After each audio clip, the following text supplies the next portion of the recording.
To turn off your generator while it is running during a power outage, first open the generator's lid and set the generator's mainline circuit breaker to off. Set the utility mainline circuit breaker to off. Allow the generator to run and cool down for 5 minutes with no load applied. Press the off button on the controller to turn off the generator. Allow the generator to cool for another 5 minutes before working on it. Remove the 7.5 amp fuse to prevent the battery from draining when the utility and the generator are both off. Your generator is now completely off. Any required maintenance can be done at this time. When you are ready to restart your generator, you will need to first reinstall the 7.5 amp fuse.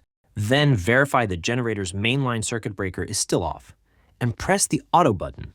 Allow the generator to crank, start, and run to warm up for 1 to 2 minutes.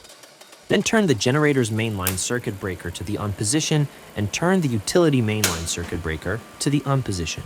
The generator is now fully operational and powering the load.